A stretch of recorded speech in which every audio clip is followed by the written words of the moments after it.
नमस्कार, जी बिजनेस पर आपका स्वागत है। आप देख रहे हैं पावर ब्रेकफास्ट। आपके साथ मैं हूं मानसी दवे। इस वक्त की सबसे बड़ी खबर आप सबसे पहले जी बिजनेस पर देख रहे हैं। अमेरिकी बाजारों में भारी गिरावट देखने को मिल रही है। देखिए, टेक शेयरों में यानी कि टेक्नोलॉजी शेयरों में भारी मुनाफा वसूली से यूएस के बाजार में कोहराम मचता हुआ आप देखेंगे। डाउ जोन्स की अगर बात करें 632 अंकों की गिरावट यहां पर देखी जा चुकी है। वहीं नैस्डैक में भी करीब 4% की गिरावट के साथ हमने बीती रात ट्रेड देखा है। भारी गिरावट के साथ क्लोजिंग कल अमेरिकी बाजार की होती दिखी। पिछले 3 दिनों में डाउ जोन्स में 1588 अंकों की भारी गिरावट दिख चुकी है। यानी कि पिछले 3 दिनों से अमेरिकी बाजार में जो है धीरे धीरे पिछले 3 दिनों में तेज मुनाफा वसूली से नैस्डैक करीब 11% टूट चुका है। वहीं S&P 500 में शामिल नहीं किए जाने से टेस्ला का शेयर 21% टूटता हुआ देखने को मिल रहा है। खास तौर से ये जो गिरावट या मुनाफा वसूली आ रही है टेक शेयरों की तरफ से, भारी मुनाफा वसूली जो देखने को मिल रही है, इसी के चलते यूएस के बाजार में भारी गिरावट के साथ ट्रेड देखने को मिल रहा है। इस वक्त की सबसे बड़ी खबर अमेरिकी बाजार की वजह से आज देखिए विदेशी बाजार का जो रुख है, या कह सकते हैं विदेशी बाजार का मूड जो है कमजोरी की तरफ है। एसजीएक्स निफ्टी लाल निशान के साथ, हांगकांग के बाजार भी देखिए करीब 272 अंकों की गिरावट दिखा रहे हैं और जापान के बाजार में भी गिरावट के साथ ही ट्रेड देखने को मिल रहा है।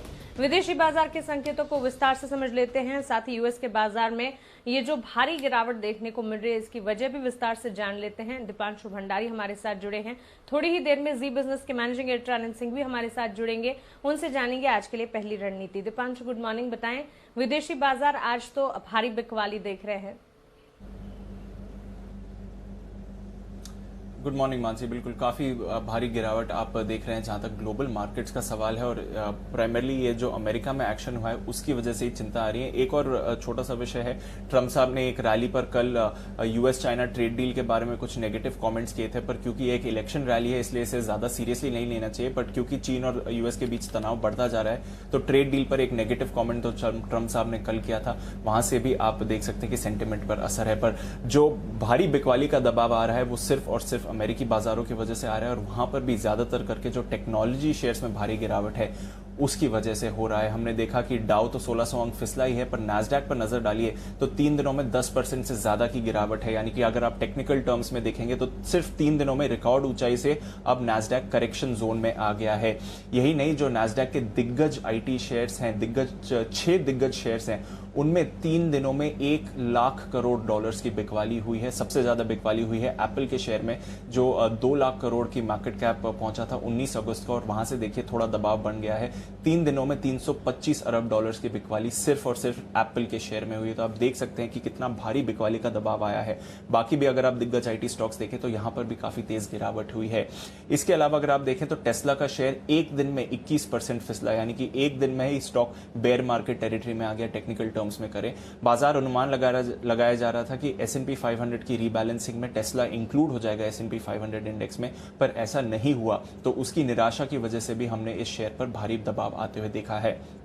इसके अलावा एस्ट्राजेनेका का शेयर भी कल टूटा, क्योंकि उन्होंने अपना जो वैक्सीन का ट्रायल है, फेज 3 वैक्सीन का ट्रायल चल रहा है, और 3 कंपनीज जिनके फेज 3 ट्रायल सबसे आगे हैं उनमें से एक है एस्ट्राजेनेका। इन्होंने ट्रायल को होल्ड पे रख दिया है क्योंकि एक पेशेंट को वैक्सीन देने के बाद एक साइड इफेक्ट उनमें पाया गया, तो उसकी जांच पड़ताल के लिए ट्रायल को होल्ड पर रखा है। कंपनी कह रही है कि एक रेगुलर सेफ्टी प्रोसीजर है, इससे ज्यादा चिंता नहीं लेनी चाहिए, पर बाजार का मूड, इससे भी बाजार के मूड पर असर आते हुए दिखा है।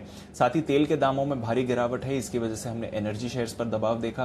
कल तेल लगभग 7% टूटा है और जून के निचले स्तरों पर आ चुका है। डिमांड की आशंका को लेकर यहां पर अब दबाव देख रहे हैं, और बैंक ऑफ अमेरिका की भी एक रिपोर्ट आई है जो कह रहे हैं कि डिमांड को नॉर्मलाइज होने में या वापस प्री कोरोना लेवल्स पर आने में 3 साल लग सकते हैं। तो इसलिए भी यहां पर आप भारी दबाव देख रहे हैं। डॉलर में थोड़ी बढ़त देखी, इसकी वजह से सोना दायरे में ही रहा, बट काफी कमजोर ग्लोबल क्यूज आ रहे हैं, और ज्यादातर करके जिस तरह से यूएस आईटी स्टॉक्स में बिकवाली हो रही है, बाजार पर उसका भारी असर पड़ रहा है।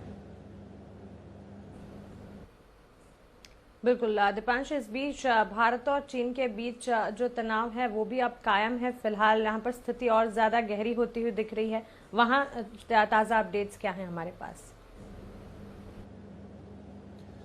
स्थिति अभी भी तनावपूर्ण है। पिछले कुछ घंटों में कुछ ज़्यादा नेगेटिव डेवलपमेंट्स नहीं हुए हैं, बट जैसा कि हम सब जानते हैं कि 40 से 50 चाइनीज सोल्जर्स ने भारत के टेरिटरी में घुसने की कोशिश करी थी। भारत ने आरोप लगाया चीन पर फायरिंग करने का। 1975 के बाद पहली बार इस एरिया में फायरिंग हुई है और वहाँ से थोड़ी चिंता ज़रूर बढ़ी थी, पर हॉटलाइन पर भारत और चीनी आर्मी के बीच बातचीत हुई है और वहाँ पर अब कंटिन्यूसली बातचीत चल रही है।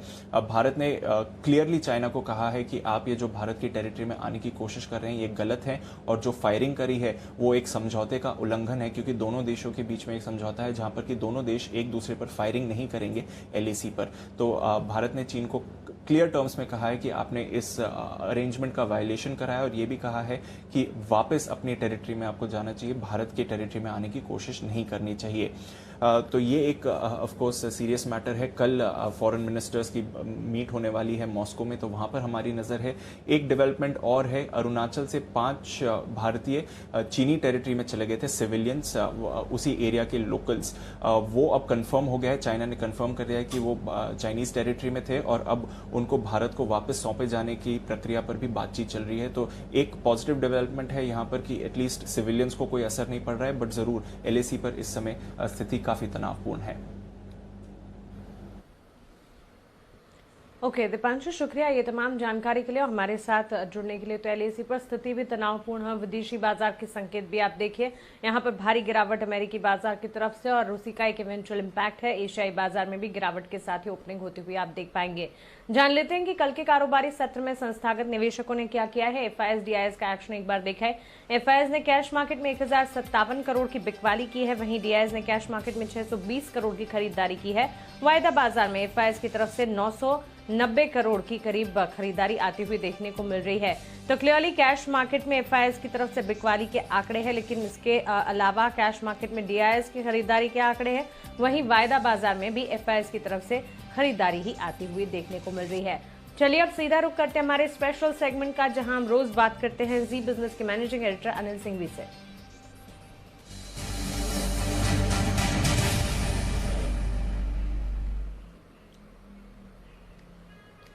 Anil sir, good morning. विदेशी बाजार के संकेत तो भारी गिरावट दिखा रहे हैं, कैसे समझे इन संकेतों को, और आज फिर भारतीय बाजार के लिए अहम लेवल्स क्या होंगे? Good morning Mansi.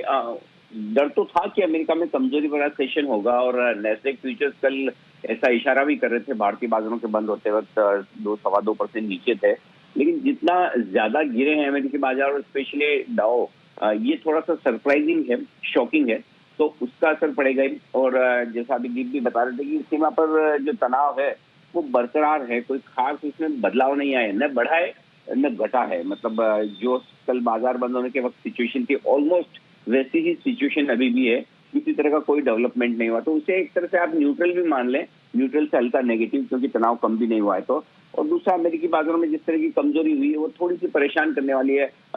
लंबे समय बाद 3 दिन तक लगातार अमेरिकी बाजार नीचे की तरफ बंद हुए हैं, तो कहीं न कहीं थोड़ा सा मामला सीरियस है। दूसरा, नैस्डैक करेक्शन जोन में जा रहा है, तो ग्लोबल मार्केट के संकेत थोड़े से हमें सावधानी वाले पढ़ने चाहिए। और उस हिसाब से एक चीज है कि थोड़ी सी लोकल और ग्लोबल दोनों ट्रिगर्स के बीच में आपके लिए अपसाइड लिमिटेड है। बहुत भागने की कोशिश बाजार नहीं करेंगे, लेकिन मेरा ऐसा मानना है कि सब बहुत टूट जाएंगे वैसा भी नहीं है। तो निचले स्तरों पर सपोर्ट आएगा। जो मुझे सपोर्ट के लिए परफेक्ट जगह दिख रही है मानसी, वो है 11,125 से 11,175।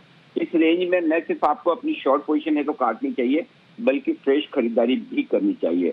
ये निफ्टी की नीचे की रेंज हुई। ऊपर की तरफ 11,375, 11,450 ये परफेक्ट प्रॉफिट बुकिंग जोन है। एक बार 11,450 के ऊपर बंद होगा तो फिर बाजार का मूड फिर से ठीक होना शुरू होगा। तो ये ऊपर की तरफ की आपकी profit booking range. Bank Nifty का जहां तक सवाल है, नीचे का रास्ता थोड़ा खुलता हुआ दिख रहा है। अब 22,200, 22,450 को आज आप एक तरह से सपोर्ट जोन के तौर पर देख सकते हैं। 23,000, 23,100 ये ऊपर सप्लाई रेंज है। यहाँ पर 3 दिनों से बैंक निफ्टी से पार करने की कोशिश कर रहा है, कामयाब नहीं हो रहा है। तो ये आपके लिए लेवल्स होंगे। लेकिन एक चीज मैं कहना चाहता हूँ, पिछले 2 दिनों से हम लगातार सतर्क रहने की राय कह रहे थे कि आप पोजीशन हल्की करिए, कम करिए, सावधान रहिए। अब आज सब लोग नेगेटिव होंगे, बाजार पे पैनिक करेंगे। मेरा ये मानना है कि आज लोअर लेवल पे शॉर्ट करने से बचे, निचले स्तरों पर अपनी शॉर्ट पोजीशन है तो काटें। अब अगर फ्रेश कमजोरी आज गैप डाउन खुलने के बाद होगी तो वो एक ही वजह से होगी, अगर बॉर्डर पर तनाव बढ़ जाए और वो नहीं बढ़ा तो फिर बाजार जरूरत से ज्यादा कमजोर नहीं होंगे। तो बहुत डरने घबराने की जरूरत नहीं है, लेकिन सावधानी रखने की जरूरत है। बिल्कुल अनिल सर, शुक्रिया ये तमाम जानकारी के लिए, हमारे साथ जुड़ने के लिए। तो अहम लेवल्स आपके पास है। विदेशी बाजार के संकेतों को देखते हुए देखिए स्थिति फिलहाल गिरावट की तरफ देखने को मिल रही है, लेकिन इस बीच आपको कॉशियस ट्रेंड अपनाना है और पिछले 2 दिनों से हम आपको ये नजरिया बता रहे हैं। आज की ट्रेडिंग रेंज की अगर बात करें 11,125 से 11,175 निफ्टी के लिए सपोर्ट जोन्स का काम करेंगे, वहीं 11,375 से 11,450 ऊपरी स्तर होंगे जिस पर ध्यान रखा जाए। बैंक निफ्टी की अगर बात करें 22,200 से 22,400 की एक सपोर्ट जोन होंगे, वहीं 23,000 से 23,100 की ऊपरी रेंज होगी, इस पर आप ध्यान रखकर चल सकते हैं। उम्मीद करते हैं आपने ये लेवल्स जो है इसे इंपॉर्टेंट समझते हुए नोट डाउन किया होगा, क्योंकि आज ये जो लेवल्स एक एक कर हम बताएंगे इस पर ध्यान रखना, गौर करना काफी जरूरी होगा।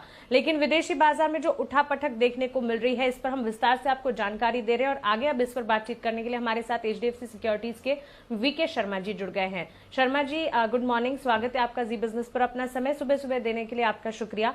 विदेशी बाजार में तो कोहराम मचता हुआ देखने को मिल रहा है, खासतौर से अमेरिकी बाजार टेक शेयरों में भारी मुनाफा वसूली है जिसकी वजह से टूट रहे हैं, आप इस पर क्या कहेंगे? जी सही बात है। और ये जो करेक्शन हुआ है वो एसेंशली 2 कारण है उसके। एक तो ये कि जो पैसेज है जो कंज्यूमर के लिए जो रिलीफ पैकेज है जो कई महीनों 1 महीने से अटका है वो अभी तक पास हुआ नहीं है। उसके पास होने की रिपब्लिकन ट्राई कर रहे हैं, लेकिन डेमोक्रेट्स ये चाह रहे हैं कि भाई उसको और बढ़ाया जाए। पास तो होगा पर समय लगेगा, जब कभी भी पास होगा तो ये मार्केट को अच्छा करेगा, लेकिन फिलहाल ये एक समस्या का विषय है। दूसरा मुख्य कारण कि लेबर डे पे बोलते हुए ट्रम्प साहब ने बोला कि हम अमेरिका को बिल्कुल सेल्फ रिलायंट बनाना चाहते हैं इलेक्ट्रॉनिक्स के क्षेत्र में, मैन्युफैक्चरिंग के क्षेत्र में। तो इससे जो चिप्स वगैरह इंपोर्ट होती थी बाहर से, तो उन कंपनियों को जो यूज करती हैं उनको उनके अंदर भारी गिरावट आई, जिसकी वजह से नास्डेक गिरा। तो ये सब चीजें अच्छी हैं, बट फिलहाल मार्केट को एक करेक्शन की ओर ले जा रही हैं और 9% नास्डेक गिर चुका है 3 सेशन के अंदर। तो ये बिगेस्ट करेक्शन है जो हुआ है 3 दिन के अंदर। लेकिन फिर भी अब हमारे यहाँ पे जो मार्केट्स हैं वो उतने ही संयम से काम कर रहे हैं और मैं अलग से लेवल नहीं देना चाहूंगा। तो जो लेवल्स अनिल जी ने दिए हैं अभी सुबह पहले, उन्हीं को मान के आप चलें और उनको टूटने पे ही अगर आप कुछ उल्टा करना चाहें तो कर सकते हैं। लेकिन जो सेक्टर्स हैं उस पर मैं थोड़ा सा नजर डालना चाहूंगा। पहला तो ये कि एक पूरे स्टॉक्स को देखें तो रिलायंस थोड़ा इस जो सेलिंग से थोड़ा अलग रह सकता है, उसकी चाल अलग रह सकती है। दूसरी चाल एक ये कि डॉलर इंडेक्स फिर बढ़ा है और उसकी वजह से आईटी क्षेत्र के जो स्टॉक्स हैं थोड़े बेहतर रह सकते हैं, उनके अंदर आउट परफॉर्मेंस की कैपेबिलिटी रहेगी। तीसरी बात, क्रूड अगर हम कल ऑफिशियल सेशन में करीब 6.5% गिरा और इलेक्ट्रॉनिक्स ट्रेडिंग में आज सुबह फिर गिरा हुआ है।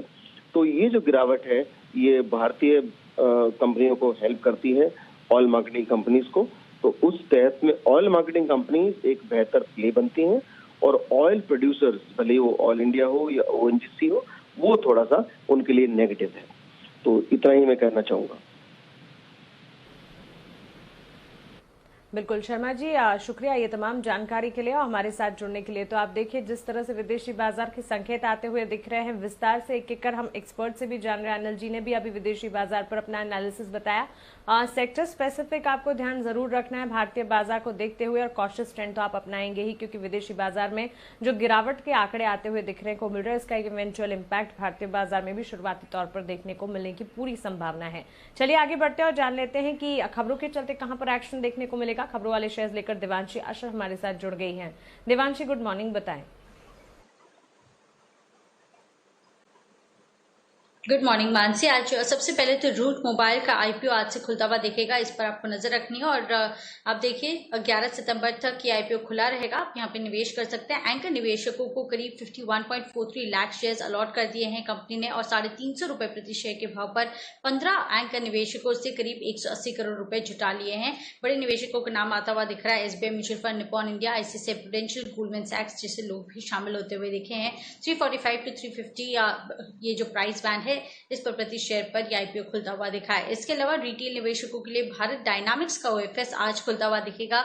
अब देखिए जो फ्लो प्राइस है वो 330 रुपए प्रति शेयर पर तय की है, लेकिन 20 रुपए का अतिरिक्त डिस्काउंट रिटेल निवेशकों को मिलता हुआ दिखेगा। और कल नॉन रिटेल निवेशकों का जो हिस्सा है वो करीब 1.4 टाइम्स बढ़ता हुआ दिखा है, इस पर भी नजर रखनी है। सरकार करीब 15% हिस्सा ओएफएस के जरिए बेच रही है। इसके अलावा हेक्सावेयर डीलिस्टिंग के लिए ओपन ऑफर खुलता हुआ दिखेगा, 15 सितंबर तक जारी रहेगा और जो फ्लोर प्राइस है वो करीब 265 रुपए प्रति शेयर पर तय किया गया है।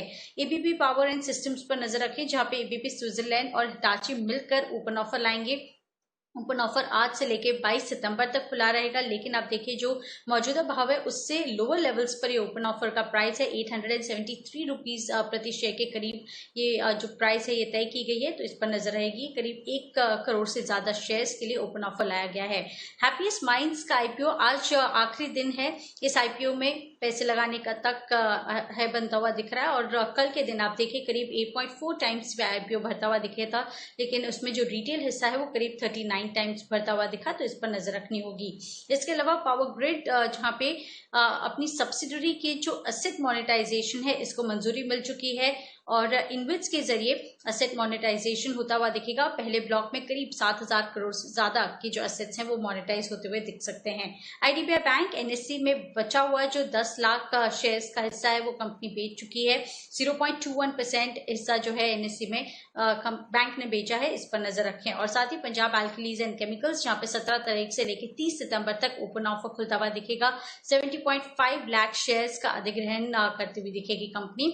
और इसके अलावा दिल्ली में आज ट्रायल बेसिस पर बार और पब्स खुलते हुए दिखेंगे, जो कि 30 सितंबर तक खुले रहेंगे। तो आज जितने भी लिकर स्टॉक्स हैं इस पर आपको नजर रखनी है। एफडीसी जहां पे 16 तारीख से लेके 29 सितंबर तक बायबैक खुलता हुआ दिखेगा।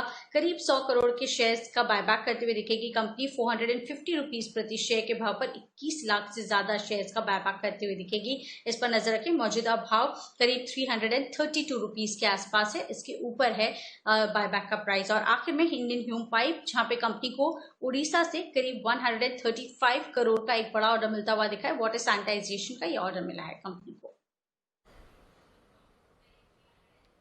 ओके देवांशी, शुक्रिया ये तमाम जानकारी के लिए। कुछ इंपॉर्टेंट ट्रेडिंग कॉल्स अब आपके सामने रख देते हैं। चॉइस ब्रोकिंग की राय पीएनबी हाउसिंग पर है, खरीदारी कीजिएगा। 335 के टारगेट्स, 296 का स्टॉप लॉस। वहीं आनंद राठी सिक्योरिटीज इन्फोसिस और एफडीसी पर खरीदारी की राय दे रहे हैं। इन्फोसिस 975 के टारगेट्स, 920 का स्टॉप लॉस। इसके अलावा एफडीसी में 350 के लक्ष्य को मानकर चले 320 के स्टॉप लॉस के साथ खरीदारी की जा सकती है। निर्मल बैंक सिक्योरिटीज की राय टेक महिंद्रा पर है, 745 का स्टॉप लॉस लगाएं। 790 के टारगेट्स को ध्यान में रखते हुए यहां पर भी खरीदारी की जा सकती है। यहां पर आप देखिए क्लियरली हमारे पास 5 ट्रेडिंग कॉल्स हैं और इनफैक्ट 4 ट्रेडिंग कॉल्स हैं और चारों की चार जो है खरीदारी की तरफ ही इशारा कर रही है। इनफैक्ट आप देखिए कल के कारोबारी सत्र में भी इन स्टॉक्स में हमने एक एक्शन देखा था, जिसके चलते यहाँ पर बाइंग के लेवल्स आते हुए देखने को मिल रहे हैं। और ये बात बिल्कुल साफ है कि ये जो बाइंग है वो आज भी कायम रहती हुई दिखेगी, जिसके चलते PNB housing, Infosys, FDC, in fact news base impact यहाँ पर देखने को मिल रहा है। और इसके अलावा आप देखिए टेक महिंद्रा भी है, जहां पर खरीदारी के आंकड़े आते हुए कल के सत्र में हमने देखे थे और इसी के चलते आज के ट्रेडिंग सेशन में भी यहां पर खरीदारी की जा सकती है। कमोडिटी बाजार और मार्केट्स का भी जायजा हम लेंगे, लेकिन इस बीच आप देखिए सेक्टोरल इम्पैक्ट की अगर बात करें, कल के कारोबारी सत्र में हमने गिरावट तो जरूर देखी भारतीय बाजार में। इंडाइसेस की भी अगर बात करें तो बिकवाली का दबाव खासतौर से बैंक निफ्टी पर सबसे ज्यादा आता हुआ दिखा, लेकिन इसके अलावा ऑटोमोबाइल शेयर्स भी थे जहां पर गिरावट हावी होती हुई दिखी। एफएमसीजी पर सबसे ज्यादा गिरावट देखी हमने और साथ ही फार्मा स्पेस में भी बिकवाली का दबाव जरूर देखने को मिला। एफएमसीजी में करीब 185 अंकों की गिरावट का आंकड़े देखने को मिले। वहीं फार्मा स्पेस की अगर बात करें 175-176 अंकों की गिरावट यहां पर देखने को मिली। कमोडिटी बाजार का जायजा ले लेते हैं और हमारे साथ अब जिगर त्रिवेदी आनंद राठी से जुड़ गए हैं। जिगर, गुड मॉर्निंग, स्वागत है आपका जी बिजनेस पर। सबसे पहले बुलियन मार्केट पर आपका नजरिया हम जानना चाहेंगे। Good morning Mansi. I think Boolean market में हमने कल देखा था, चाहे बेस मेटल्स हो या एनर्जी हो, इक्विटीज भी हो, कल हमने अक्रॉस और बोर्ड हमने कल सेलिंग प्रेशर देखा हुआ था, लेकिन एक गोल्ड एंड सिल्वर ही था जो मार्केट में एक सेंटिमेंट्स पॉजिटिव थे। मुझे लग रहा है ब्रेग्जिट को लेके वापस से एक नई मार्केट में चिंता जताई जा रही है, उसके चलते गोल्ड एंड सिल्वर में यहाँ पे मोमेंटम पॉजिटिव ही रहने के चांसेस है और पॉसिबिलिटीज है। सो अक्टूबर gold by around 51,300, 51,200 is stop loss, 51,500 is target. बिल्कुल जिगर, मांग को लेकर आशंकाएं हैं जिसके चलते हम कच्चे तेल में भी गिरावट के आंकड़े देख रहे हैं। आपकी राय कच्चे तेल पर क्या होगी? So we have seen a drastic fall in crude oil prices once again September onwards. So in this month itself we have seen a fall of 15% in crude oil. तो जैसा कि आपने बताया, डिमांड को लेके काफी सारी यहाँ पे कंसर्न्स है मार्केट में। यस, सो आई थिंक किसी भी उछाले पे यहाँ पे बिकॉली का ही रिकमेंडेशन रहेगा। Crude oil September sell around 2730, 2760 is a stop loss and 2680 is target.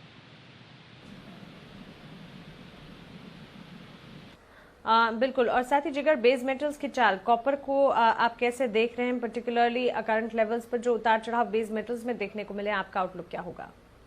Right, तो कॉपर में हमने देख लिया है कि अच्छी रैली आ गई थी 530, 535 के आसपास, लेकिन कल जो जापान के एक कॉन्ट्रैक्शन आया था जीडीपी में, उसके बाद हमने काफी अच्छा एक सेलिंग प्रेशर देखा था। डॉलर में एक उछाल पे देखा हुआ है, बेस मेटल्स में सेलिंग प्रेशर भी था overall. So I think copper सितंबर 525 के आसपास मिले, one should go short, 528 is stop loss and 520 is target. Okay Jigar, शुक्रिया ये तमाम जानकारी के लिए और हमारे साथ जुड़ने के लिए। तो गोल्ड में खरीदारी की राय जिगर की तरफ से, इसके अलावा कॉपर और क्रूड में आप बिकवाली की रणनीति अपनाकर चल सकते हैं। मार्केट पर नजरिया जानने के लिए हमने सिमी भौमिक से बातचीत की, उनकी कॉल्स आपके सामने रख देते हैं। निफ्टी में खरीदारी की राय, जब तक 11,300 से 11,280 के लेवल्स यहाँ पर आप देखेंगे, 11,280, 11,300 तक के लेवल्स अगर आप देखते हैं तो फिर आप खरीदारी या होल्ड पोजीशन इंटैक्ट रख सकते हैं। टारगेट्स यहाँ पर आप देखिए 11,390, 11,430 के मानकर आप चल सकते हैं। 11,250 का एक स्टॉप लॉस लगाना होगा आपको। 3 टारगेट्स हैं सिमी की तरफ से, 11,390, उसके बाद 11,430 और 11,455 तक के लिए भी आप एक बार टारगेट मानकर चल सकते हैं। बैंक निफ्टी की अगर बात करें तो सेलिंग देखने को मिल सकती है 22,500 के नीचे। इसके अलावा आपको बैंक निफ्टी को खासतौर से जो उठापटक या कल के सत्र में उतार चढ़ाव देखने को मिला, भारी बिकवाली देखने को मिली, इसके चलते एक बार के लिए सिर्फ रिव्यू मोड पर डालना चाहिए। स्टॉक स्पेसिफिक अगर सिमी की राय की बात करें, रिलायंस और टाटा एलेक्सी पर उन्होंने राय दी है। रिलायंस पर बिकवाली की रणनीति अपनाकर चल सकते हैं। 2090 का पहला टारगेट, 2080 का दूसरा टारगेट, 2128 के स्टॉप लॉस के साथ बिकवाली कीजिएगा। वहीं टाटा एलेक्सी में खरीदारी की राय आती हुई देखने को मिल रही है। सिमी का मानना है 1245 के टारगेट्स यहां पर देखे जा सकते हैं। इसके बाद 1260 के टारगेट्स भी आप देख पाएंगे। 1200 का एक स्टॉप लॉस लगेगा। टाटा एलेक्सी में खरीदारी करके चल सकते हैं। चलिए इसी के साथ पावर ब्रेकफास्ट में फिलहाल इतना ही। मुझे दीजिए इजाजत।